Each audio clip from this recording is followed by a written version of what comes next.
combat d'Hippias et de Télémaque par Fénelon.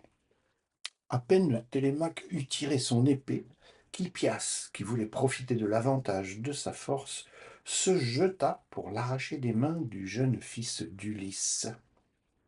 L'épée se rompt dans leurs mains. Ils se saisissent et se serrent l'un l'autre. Les voilà comme deux bêtes cruelles qui cherchent à se déchirer. Le feu brille dans leurs yeux.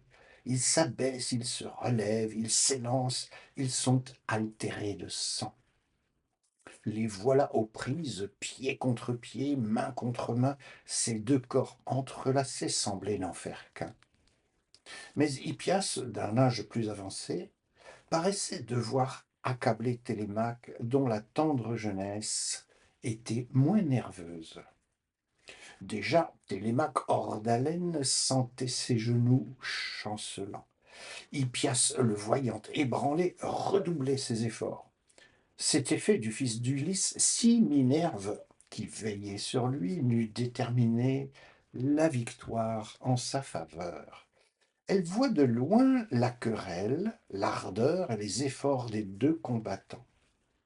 Elle frémit à la vue du danger où était le jeune Télémaque. Elle s'approche, enveloppée d'un nuage clair. Aussitôt, Télémaque, dont les forces étaient épuisées, commence à se ranimer. À mesure qu'il se ranime, Hippias se trouble. Il sent je ne sais quoi de divin qui l'étonne et qui l'accable.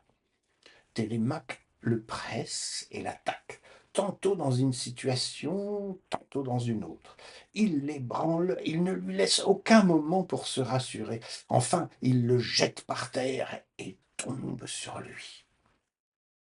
Un grand chêne du mont Ida, que la hache a coupé par 1000 coups, dont toute la forêt a retenti, ne fait pas plus horrible bruit en tombant. La terre en gémit, tout ce qui l'environne en est ébranlé. Drôle de texte.